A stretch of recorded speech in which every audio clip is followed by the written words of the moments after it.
नमस्कार दोस्तों, स्वागत है आप सबका एक नए एपिसोड में। आशा करता हूँ आप सब लोग सही होंगे, स्वस्थ होंगे और आपके जीवन में सब कुछ सही चल रहा होगा। दोस्तों, जैसे कि आप जानते हैं, फ़िलहाल यूएन की जनरल असेंबली की मीटिंग चल रही है, सेशन चल रही है और ये 80तम सेशन है और दुनिया के काफ़ी सारे लीडर्स यहाँ आए हुए हैं, अपने अपनी बातें रख रहे हैं देश के बारे में, दुनिया के बारे में, इकोनॉमी के बारे में, क्लाइमेट के बारे में। तो उसके बारे में हम लोग बात करेंगे। कल जो है यूएन की जो असेंबली था, जनरल असेंबली था, उसमें डोनाल्ड ट्रंप ने स्पीच दिया। दोस्तों, आपको मैं बता देता हूँ कि कल जो है डोनाल्ड ट्रंप ने अपनी भाषण दी थी यूएन की जनरल असेंबली में। इस भाषण को लेके काफ़ी चर्चा हो रहा है। चर्चा भाषण को भी लेके हो रहा है, उनकी स्पीच को भी लेके हो रहा है और स्पीच के अलावा और जो इंसिडेंट हुआ उसको लेके हुआ है। काफ़ी फ़नी चीज़ हुआ है और जिसको लेके काफ़ी सारे मिक्स्ड रिएक्शन है। कुछ लोग बोल रहे हैं, दुनिया भर में इंटरनेट में वो चल रहा है, सोशल मीडिया में, न्यूज़ एजेंसी में चल रहा है। कुछ लोग बोल रहे हैं कि जो ट्रम्प के सपोर्टर है, काफ़ी अच्छा स्पीच था, बहुत बढ़िया था। कुछ लोग बोल रहे हैं कि इन्होंने तो पूरा बेड़ा गर्क कर दिया, यूएस की इज्जत को मिट्टी में मिला दिया, जोकर टाइप का बन गए हैं, हम लोग पूरा मज़े ले रहे थे। मतलब ऐसे ऐसे घटना हुआ है।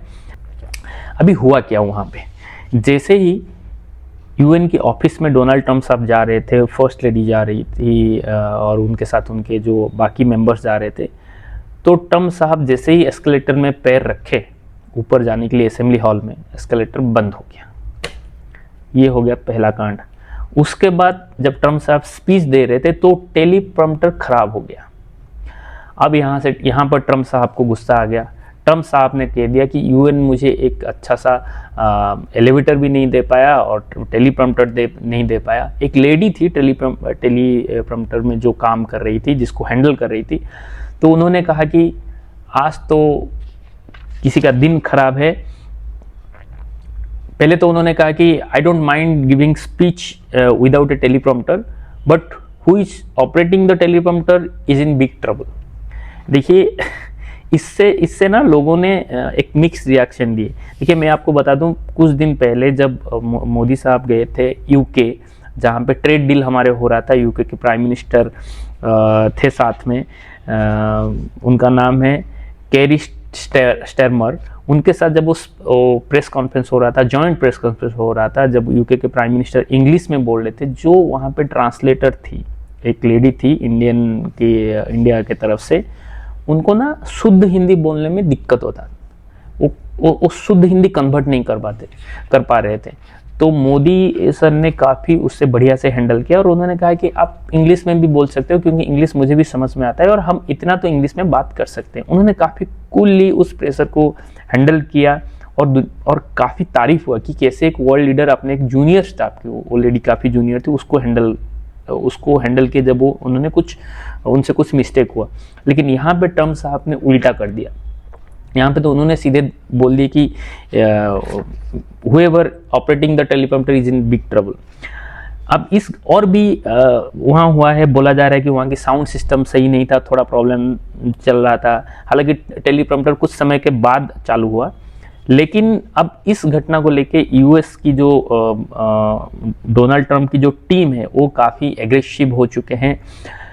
व्हाइट हाउस की सीक्रेट सर्विस ने इसकी जांच करने के लिए ऑर्डर दे दिया है, इन्वेस्टिगेशन होगा। और व्हाइट हाउस की जो प्रेस सेक्रेटरी है कैरोलिना लेविट, उन्होंने भी इसकी जांच की आदेश दे दिया है कि हम तो जांच करेंगे और जो दोषी होगा उसके ऊपर एक्शन होगा। खैर, इस सब के बाद हम आते हैं कि वहाँ पे ये एक बहुत बड़ा घटना है, दुनिया चला सोशल मीडिया में, न्यूज़ में, कि कैसे ट्रंप ने इस चीज़ को हैंडल नहीं कर पाए। फिर इसके बाद आता है कि ट्रंप साहब ने बोले कि उन्होंने काफ़ी सारे चीज़ के बारे में बोले, यूएन के बारे में बोले, रूसिया यूक्रेन वार के बारे में बोले, दुनिया भर की वार के बारे में बोले, नोबेल प्राइज़ के बारे में बोले, आपकी ग्रीन एनर्जी के बारे में बोले, क्लाइमेट चेंज के बारे में बोले, इकोनॉमी के बारे में बोले, इलीगल माइग्रेंट्स के बारे में बोले, ड्रग्स के बारे में बोले। कुछ पॉइंट्स मैं आपको बता देता हूँ। सबसे पहले तो उन्होंने यूएन को यूनाइटेड नेशन को धो डाले, बोल दिए कि यूनाइटेड नेशन जो पर्पज़ के लिए बना था वो तो नहीं कर पा रहा है। What is the purpose of UN, ऐसा उनके बातों से लगा कि वो यूएन को जो फंडिंग दे रहे उसको शायद रोकने वाले हैं। उन्होंने कहा भी कि मैं वो फंडिंग बंद करने वाला हूँ और उसको अपने देश में, वो जो टैक्स हमारे जनता टैक्स देती है उस पैसे को मैं अपने लोगों के ऊपर खर्चा करने वाला हूँ। और यूएन एक ब्रोकन मैटर है, ब्रोकन सब्जेक्ट है। UN is good for nothing type का उन्होंने बोल दिए, क्योंकि पहले से ही वो एस्केलेटर का कांड हो गया, टेलीप्रॉम्प्टर का कांड हो गया। और उन्होंने और एक बात भी बोला है कि यूएन को मैंने डोनाल्ड न्यूयॉर्क की एक बहुत बड़ा जो कंस्ट्रक्शन बिजनेसमैन है जिसका नाम है डोनाल्ड ट्रंप, वही यूएन को बनाए हैं 500 मिलियन में। हालांकि बाइडेन गवर्नमेंट इसको दूसरी जो सरकार थी उस समय वो इसको 2 से 3 बिलियन डॉलर में बनाना चाहती थी, बट डोनाल्ड ट्रंप नाम का एक व्यक्ति है, एक बिजनेसमैन है, जिसने 500 मिलियन में इतना बढ़िया सा आलीशान जो ऑफिस है बना के दिया। वो खुद ही अपनी तारीफ कर रहे थे, वो पूरा स्पीच में अपनी और यूएस की तारीफ करते गए। वार के बारे में काफ़ी बोले कि यूएन मैंने 7 वार बंद किया है, जिसमें उन्होंने इंडिया पाकिस्तान वार का भी जिक्र किए, इसराइल ईरान का, इसराइल हमास का, अजरबैजान आर्मेनिया का, थाईलैंड कंबोडिया का। बोलते हैं कि उन्होंने बोला कि मैंने इतने सारे वार बंद कर दिए, ये यूएन का काम था, यूएन नहीं कर रहा है, मैंने किया और नोबेल प्राइज़ मुझे मिलना चाहिए। लेकिन कोई बात नहीं, आप लोग अगर नोबेल प्राइज़ नहीं दे रहे हैं, लेकिन मैं खुश हूँ कि मेरे वजह से लाखों मिलियन पीपल की जान बच गई। भाई साहब, पता नहीं इनकी टीम इनको क्या फिट देता है या फिर ये क्या सोच के आते हैं। पहली बात तो आपने चुनाव से पहले बोले थे कि मैं एक दिन में रूसिया यूक्रेन वार बंद कर दूंगा, और वो हुआ भी नहीं। अभी 6 महीने हो चुका है, वो वार बंद नहीं हुआ है। इंडिया पाकिस्तान में इंडिया ने तो आपको सीधे से मना कर दिया कि आपका कोई रोल नहीं है। थाईलैंड कंबोडिया जो वार था उसमें थाईलैंड की जो प्राइम मिनिस्टर उन्होंने बोल दिया कि भाई इसमें यूएस का कोई रोल नहीं है। इसराइल ईरान वार रोकने के लिए आपने ईरान के ऊपर बॉम्बिंग किए, और ऊपर से इसराइल ईरान के जो इसराइल हमास वार अभी भी बंद नहीं हुआ है। तो अब कौन सा वार बंद कर दिया समझ में नहीं आ रहा है। दुनिया भर में रोज़ सुबह उठे और बोलते रहते हैं कि मैंने तो वार बंद कर दिया, मुझे नोबेल प्राइज़ दे दो, मैंने तो वार बंद कर दिया, मुझे नोबेल प्राइज़ दे दो। पता नहीं, लेकिन इसके साथ वो ये भी बोलते हैं कि I will supply weapon to NATO and NATO will do whatever they want. क्या मीनिंग है? आपसे यूक्रेन रूसिया वार बंद नहीं हो रहा है, और वो ये भी बोल रहे हैं कि यूक्रेन रूसिया वार जो फंडिंग है, रूसिया को सबसे ज़्यादा फंडिंग इंडिया और चाइना कर रहे हैं। कहाँ से भाई, कहाँ से कहाँ तुम कौन सा स्टेटमेंट दे रहे हो समझ में नहीं आ रहा है। बोल रहे हैं कि इंडिया और चाइना जो है रसिया से ऑयल खरीद रहे हैं और रसिया को पैसे दे रहे हैं, रसिया उससे वार कर रहा है। इसके काउंटर पे यूएन जो असेंबली मीटिंग था, स्पीच के बाद एक जर्नलिस्ट ने उनसे पूछा कि आपकी कंट्री जो है यूएसए जो है 77 मिलियन का यूरेनियम और प्लूटोनियम खरीदा है रसिया से, इसके ऊपर क्या कहना है? ट्रंप भाई साहब ने कोई जवाब नहीं दिए, उनके पास जवाब था ही नहीं, वो बिना जवाब दिए चले गए। और वो बोलते हैं, और ये भी बोलते हैं कि इंडिया और चाइना आपके रसिया से तो खरीदते हैं, वो मेन सोर्स है, मेन फंडिंग कर रहे हैं इस वार को। और साथ ही साथ बोल रहे हैं कि मुझे पता चला कि नाटो के कुछ कंट्री जो यूरोपियन यूनियन है वो भी रसिया से तेल खरीद रहे हैं। मुझे ये बात सुन के अच्छा नहीं लगा। मैं चाहता हूं कि वो लोग बंद कर दें, नहीं तो मैं टैरिफ लगाऊंगा इंडिया के ऊपर, और एडिशनल टैरिफ लगाऊंगा, चाइना के ऊपर लगाऊंगा, यूरोपियन यूनियन के ऊपर प्रेशर करूंगा, कोई टैरिफ लगाए, कैसे भी करके वार बंद करना है। भाई साहब, मेरे को एक चीज़ समझ में नहीं आ रहा है, जब वार जो है रसिया और यूक्रेन के बीच में हो रहा है, आप रूसिया के ऊपर टैरिफ क्यों नहीं लगा रहे हो? नहीं, क्योंकि रूसिया के साथ इनका बिजनेस है, टैरिफ लगाना है, इंडिया के ऊपर टैरिफ लगाना है, चाइना के ऊपर, रसिया को कुछ नहीं बोलना है। आए तो थे पुतिन आपसे मिलने के लिए, अलास्का के लिए, बात कर लेते, डील कर लेते, भाई बंद करो। पुतिन इनको पूछ नहीं रहा है, और ये दुनिया भर में बोलते जा रहे हैं कि मैं बंद कर रहा हूँ, बंद कर रहा हूँ, बंद कर रहा हूँ। खैर, ये तो रोज उठ के बोल रहे हैं। इसके बाद उन्होंने क्लाइमेट के ऊपर बात किया। क्लाइमेट के ऊपर बोलते हैं क्लाइमेट चेंज कुछ नहीं है, मैं इसे मानता नहीं हूँ। और पहले से ही इन्होंने पेरिस क्लाइमेट समिट से इन्होंने विड्रॉ कर चुके थे। उनका ये स्टेटमेंट था कि एशियन कंट्री समंदर में हर दूसरे दिन तीसरे दिन हर वीक में समंदर में अपने गार्बेज डंप कर दे रहे, और वो जो गार्बेज है समंदर में तैरते हुए हमारे लॉस एंजलिस के समंदर के किनारे के पहुंच रहे। कोई लॉजिक है इसके पीछे? कोई लॉजिक है?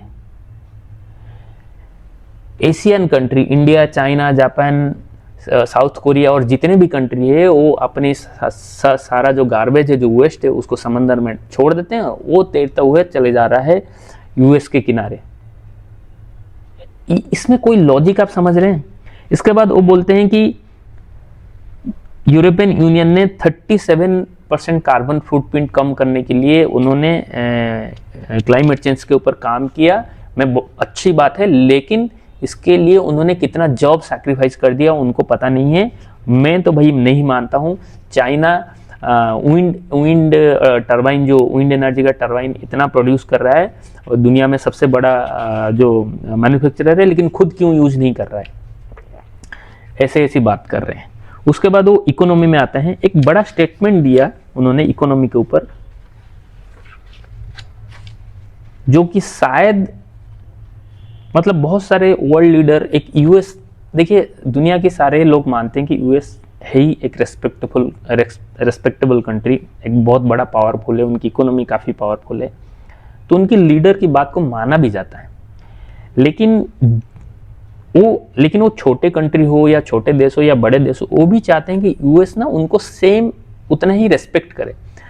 डोनाल्ड ट्रंप बोलते हैं इकोनॉमी को लेके कि हमारी economy is the greatest economy, हमारी बॉर्डर काफ़ी स्ट्रांग है, हमारी मिलिट्री काफ़ी स्ट्रांग है, हमने इसी साल, पिछले साल में $17 बिलियन का हमारी इजाफा हुआ है भाई। और उसके बाद ये भी बोलते हैं I am good at this top, your countries can go to hello.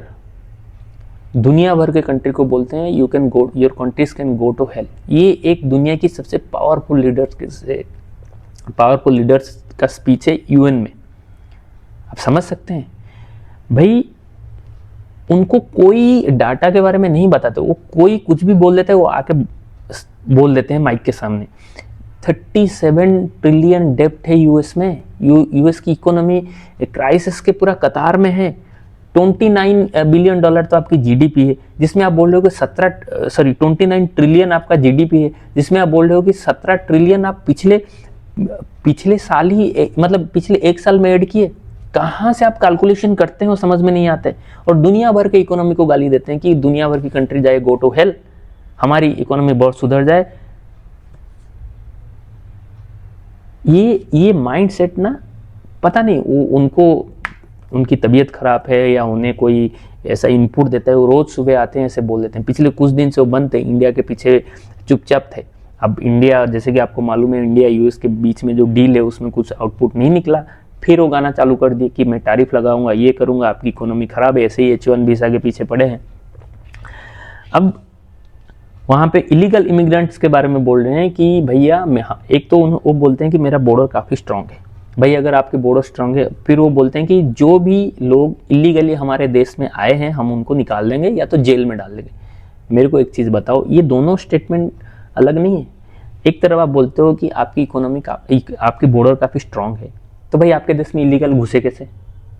ऐसे तो नहीं कि मतलब तारों के नीचे गए हैं, लेकिन गए तो हैं, तो फिर काहे का स्ट्रांग बॉर्डर है? दूसरी बात बोलते हैं कि मैं इलीगली जो आए हैं हमको निकाल देंगे। आप तो H1B वीजा जो लीगली लेके गए हैं उनको निकालने के लिए सोच रहे हो। मतलब कुछ भी बोलते जा रहे हैं और बोल रहे हैं कि यूके दुनिया की पहली सीरिया लॉ से चलने वाला पहला कंट्री होगा। ठीक है, यूके में इश्यूज है। यूरोपियन यूनियन के ऊपर भी बोल रहे हैं कि आपने तो पूरा इलीगली बाउंड्री खोल दिया इलीगल इमिग्रेंट के लिए, इलीगल एलियन जिसको बोलते हैं। भाई ये प्रॉब्लम आप ही लोगों ने क्रिएट किया है, दुनिया में किसी और ने जाके नहीं क्रिएट नहीं किया है। आप ही लोगों ने शुरू किया है और आप ही लोग इसको देखना पड़ेगा। भाई आप कब क्या बोलते हो आपको पता नहीं चलता है। पहला स्टेटमेंट और दूसरे स्टेटमेंट में कोई कनेक्शन नहीं रहता है। ये ऐसा कंडीशन हो गया, दुनिया भर की आधी लोग बोलते हैं ये तो मजाक बना दिया है। तो ये था आपका रसिया यूक्रेन जो अमेरिका के प्रेसिडेंट डोनाल्ड ट्रंप की जो स्पीच का मोटा मोटी आपको मैंने ब्रीफिंग कर दिया। उन्होंने वार के बारे में बात की, नोबेल प्राइज़ के बारे में बात कर दिए, यूएन को डिसमेंटल करने के लिए बात कर दी। ये तो किसी काम का है नहीं। क्लाइमेट चेंज के बारे में बोल रहे हैं, इकोनॉमी के बारे में बोल रहे हैं, ड्रग्स के बारे में बोल रहे हैं, लीगल इमिग्रेंट्स के बारे में बोल रहे हैं, एस्केलेटर के बारे में बोल रहे हैं। देखिए पॉइंट क्या लेना है आपको यहाँ से आप ले सकते हो, लेकिन मेरा ये मानना है क्योंकि यूएस एक बहुत बड़ी मुल्क है, उसकी इकोनॉमी बहुत बड़ा है और काफ़ी रिस्पॉन्सिबल कंट्री के नाते, आप एक रिस्पॉन्सिबल देश के नाते, एक world leader, top world leader के नाते जब आप यूएन जैसे प्लेटफॉर्म को यूज़ कर रहे हैं, स्पीच दे रहे हैं, तो आप क्या बोलना चाहते हो उसको थोड़ा ना वर्कआउट करना पड़ेगा। नहीं तो ऐसे ही अगर आप बोलोगे तो आपकी मजाक उड़ेगा, और मजाक उड़ भी रहा है। सोशल मीडिया में, न्यूज़ चैनल में तरह तरह के मिक्स्ड कमेंट आ रहे हैं। कोई जो उनके सपोर्टर है वो बोल रहे हैं बहुत अच्छा है, जो बाकी लोग बोल रहे हैं कि इसने तो यूएस की बेड़ा गर्क कर लिया है, यूएस की इज्जत को मिट्टी में मिला दिया, एक जोकर को हमने खड़ा कर दिया है। खैर, आप अगर इस न्यूज़ को फॉलो किए हैं या फिर आपने अगर कहीं से पढ़ा है, सुना है, आप अपना कमेंट शेयर कीजिए, बताइए कि आप क्या सोचते हैं यूएन की जो जनरल असेंबली है उसमें ट्रंप की जो स्पीच था। तो रखते हैं आज का वीडियो यहीं पे। थैंक यू, नमस्कार।